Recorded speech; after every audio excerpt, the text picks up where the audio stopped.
Well, thank you all for being here. We have a couple of announcements and guests, so I'd like to begin. Dr. McCurdy, if you could come forward. And I'd like today, together with Dr. McCurdy, to announce that we have reached an agreement in principle between the City of Lima and Rhodes State College regarding their downtown development. And we've been working with Dr. McCurdy and her team for several years in kind of an informal fashion, and we're now in the process of formalizing that. That agreement really has three major components. The first is that the City of Lima will be committing substantial funding for the downtown development. That in the form of revenues generated by our hotel motel tax over time, and to a sum of $3 million. In addition, the city is committing to providing a set of services in assisting with the development.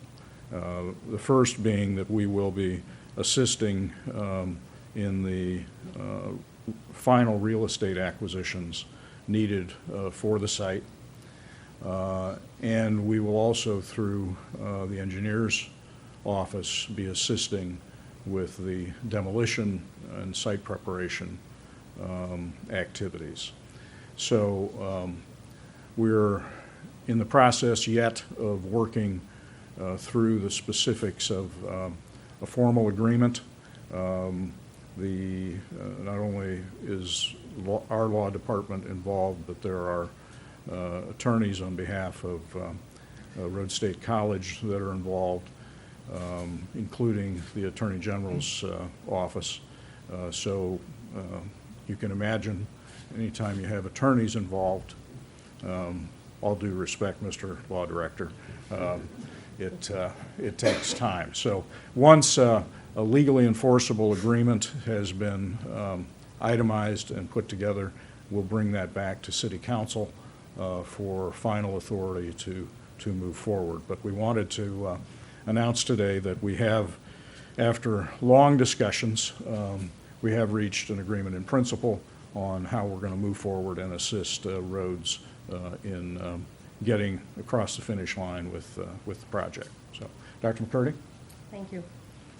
Good morning, and certainly want to thank the City of Lima and Mayor Berger for his diligence, his persistence on the project, the partnership that we will have as we go forward with Rhodes State and the City of Lima is one that will be immeasurable in terms of the return on the investment, the moving forward, and the support of $3 million that will cover a variety of initiatives is certainly going to help to launch the project in a more expeditious way.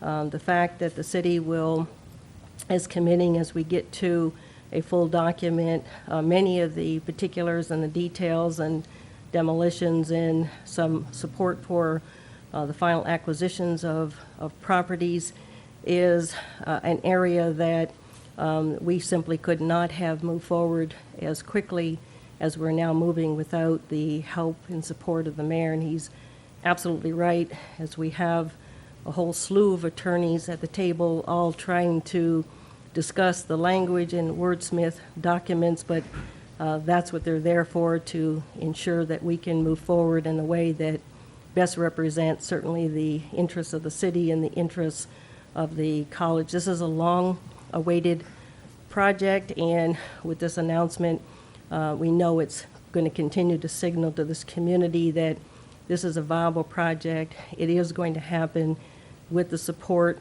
of the city. We'll be looking for support of others throughout this community. The state has been particularly helpful and supportive here, and we're all on board. We're beginning to have discussions at the college with regard to the programming and what goes in the building, and so we'll be continuing those discussions both internally and certainly externally to help us move this along and bring the vision to completion and to fruition. So again, we express our sincere thanks on behalf of the Board of Trustees at Rhodes State College, our foundation board who has been so very helpful in helping to launch, our faculty and staff who are anxiously awaiting as well for us to move the project forward.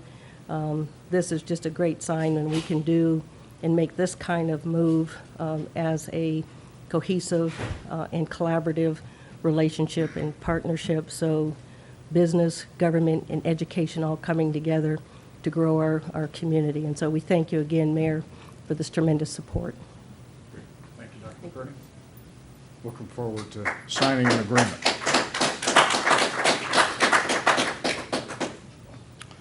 We'll, again, as I think has been said a couple of times previously, having both the roads project and the bank project happening in relatively close time proximity, I think, is really important for the downtown and certainly important for the community as a whole, and we're anxious to see both of them progress here. Also, I want to invite the Law Director up. Tony Geiger has some comments to make about an approach. We have been in conversation, the Chief of Police, myself, and the Law Director for some weeks about what we can do to stem the incidents of violence and other nuisance really being derived out of some of our liquor establishments in our community and other facilities. And we've got that, I think we've made a decision about how to be approaching that. Tony? Thank you, Mayor. I can't stay very long. Apparently there's an agreement that I'm supposed to be working on, so I'll leave right away. I'll just tell Dr. McCurdy the same thing I tell the mayor when he's complaining that I haven't got something done, is you want it done fast or you want it done right. So, and that's the goal, to do both, but sometimes right takes precedence. As the mayor indicated, there's been a noticeable increase in extra violent activities taking place at some of the local liquor establishments in town. And that is not acceptable to any of us in city government or the residents of the city. So we've devised a strategy that we're going to implement to see if we can make a dent in those activities, to prevent them if possible, and if not, to minimize them as much as possible. It's based upon a provision in the city charter, as well as a provision in the Ohio Revised Code on the concept of nuisance abatement. Our position is that these activities that are taking place do in fact constitute public nuisances, and we have the authority to abate those nuisances under both city charter and state law. In accordance with the city charter, council by ordinance may define, prohibit, abate, suppress, and prevent all things detrimental to the health, morals, comfort, safety, convenience, and welfare of the inhabitants of the city, and all nuisances and causes thereof. That is the authority under the city charter for the city to take action to try to abate some nuisances. And then under the revised code, a nuisance is defined as any place where the operation of that place interferes with public decency, sobriety, peace, and good order. And our position is that shootings and stabbings and drunken brawls do in fact constitute a public nuisance. At the present time, we have a couple of liquor establishments that we are working with in terms of this nuisance concept. One is presently closed. The Alibi Lounge, sometimes known as the G-Spot, currently is closed at the direction of the owners themselves, who have voluntarily done that. So we commend them for taking that activity and hope that their plans for redevelopment will come to fruition. Another establishment that we're currently working with the cooperation of the manager involved, is the Main Street Irish Pub. I look to have some form of agreement with them in place within the next week or two, and I would indicate that they have been very cooperative and very receptive to our concerns. And then we have a third establishment that I'm presently not going to identify, but we are going to be either working with them or taking action against them, depending upon what seems to be the better course of action. As we ramp up these types of activities, we've put processes in place. I want to thank Chief Martin for designating not one, but now two separate officers with the police department to assist me in coordinating the efforts between the law department and the police department in these activities. I also want to talk about an additional concept, part of the nuisance abatement, and give recognition and thanks to Councilor Adams for that, because as she pointed out, that there are a number of residential establishments inside the city where people live, not liquor establishments, just residences, that are a constant drain on police resources due to the number of calls and the types of calls, and in effect create a nuisance for the neighborhood in which those places are located. And Councilor Adams asked if we could extend the nuisance concept to include these types of residential structures. We can. I'm very supportive of that concept, and we have identified at the present time one such structure that we will be looking at taking action against. So Councilor Adams, thank you for that observation as well. We're not naive enough to think that we're going to prevent all problems that occur. You really can't prevent that, but we're hopeful that the strategies that we're identifying and working through will get better and better as we unfortunately get more practice at it, and send a message to the bar owners as well as the residential establishments involved that the city is going to take whatever action it can take to try to prevent and minimize these circumstances, and hopefully we will see some success in doing so. Thank you, Mayor. You know, it goes without saying, but I'm going to say it. The vast majority of bar owners or businesses that serve liquor don't have problems. You know, they run their business in a way that is not designed to create problems for the community. And but there are obviously some who have a different point of view about how they're going to make money. And I think that what we're doing today is serving notice that we're not going to accept that anymore. The idea that regular shootings, regular violence can happen at local establishments either during normal hours or after hours is not something we're going to condone. We are going to hold bar owners responsible for those incidents that happen outside their establishments. Fights start inside, or folks get liquored up inside and then they go outside and they fight. Well, that's just not going to be acceptable. And I think this approach on approaching it as a nuisance leaves the community, in effect, in better charge than simply relying on the normal objection process with the State Liquor Control Board. State Liquor Control Board is, while City Council can, and as they have in the past, take an action to object, ultimately that's a long process. It takes potentially years to get to a decision, and it's unpredictable. And so we think that this gives us lots more local influence on the decision and in a much more timely way. So I appreciate everybody's engagement on this. And I think in coming weeks, once the particularly what's being worked out with the first of these establishments is made public, it'll be clear the kind of expectations the city has for what we believe it ought to be the norm for liquor establishments in the community. So, thank you. David Adams is here on behalf of the Public Officials Dialogue Luncheon and has an announcement. David? Thank you. Next Wednesday, a week from today at noon, at the Chamber of Commerce in the first floor conference room, we will be holding the Public Officials Dialogue Project, an offshoot of Common Threads here in Allen County. We'll be holding its 123rd dialogue meal, this time at noon, lunch. That will be Wednesday, the 27th. We are presently in our second decade of, thus far, altercation-free events, and all public officials, elected, appointed, self-appointed, and interested members of the public are invited.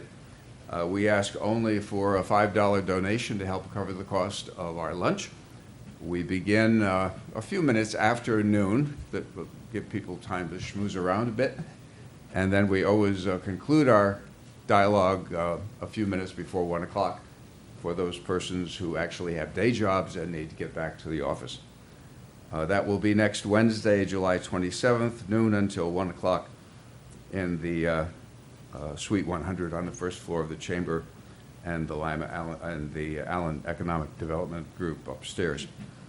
Our keynote speaker will be County Commissioner Jay Begg. He will briefly be discussing the Allen County Land Bank and the Neighborhood Initiative Program NIP grant, which is providing the funding for this important enterprise involving both the city and the county. This will provide a dialogue prompt for stories about real estate, all kinds of stories about real estate.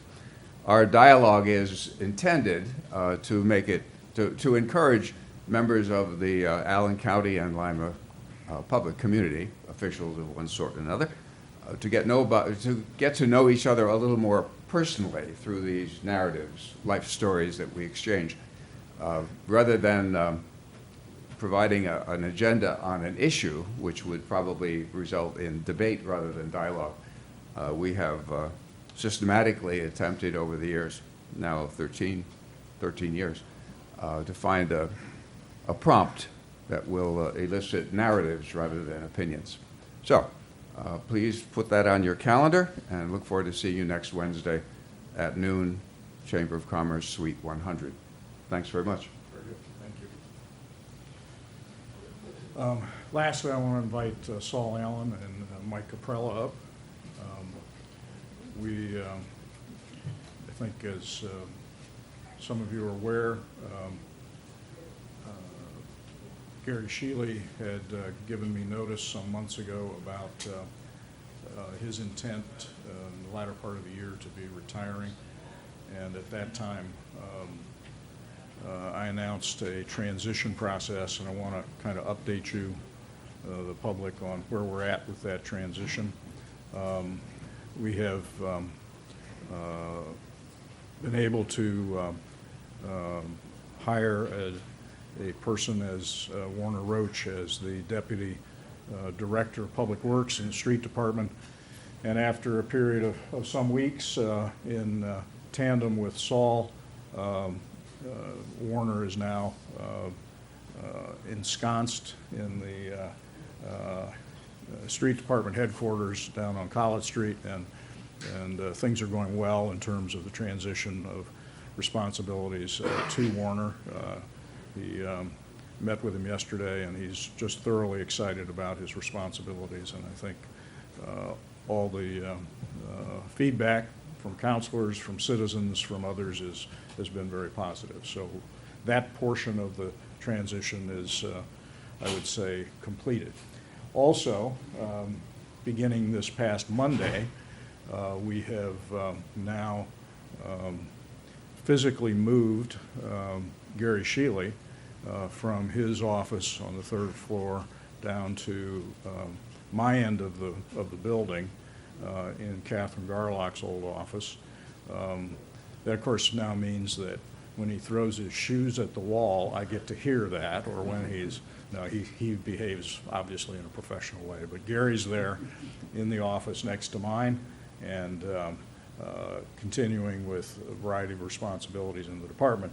But as he vacated his space, then Mike Caprella, who is now appointed as the temporary director of the Department of Utilities, moved into Gary's office, and in turn then, as his space was vacated, Saul has been appointed as the Deputy Director in Utilities, and he has now moved into Mike's space. So we've physically transitioned personnel and have begun also the handoff of responsibilities. It's a complex set of trainings.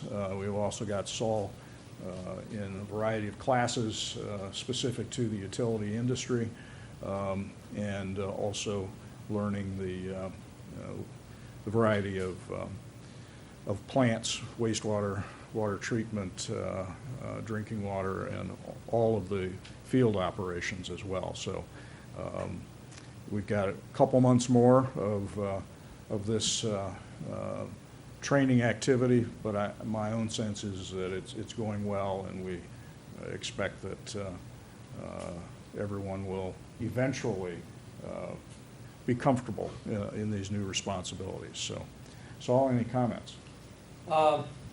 It's been a learning process, change, but welcome change. Look forward to new responsibilities, new people to work with.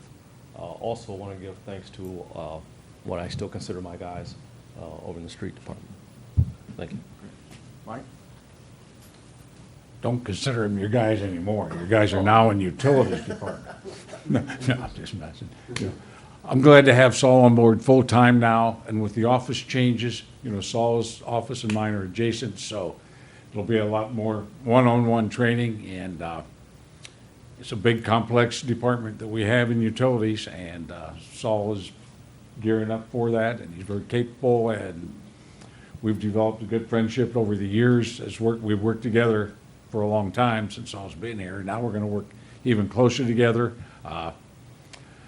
The hardest part is I keep walking into my old office. I guess it's just habit. How many times a day? I've been doing that since '89, by the way. So it just eventually I'll get over that and be used to it. And the move was terrible. Jeez, I had more junk than I could ever imagine. But jeez, that's right. Get it from the media, man. I expect it from Tony Geiger. My look-alike back there. So, when Tony was up there, you guys probably thought he was coming back, right? But, I'm younger and better looking than Tony, so no matter what he says, just go with that.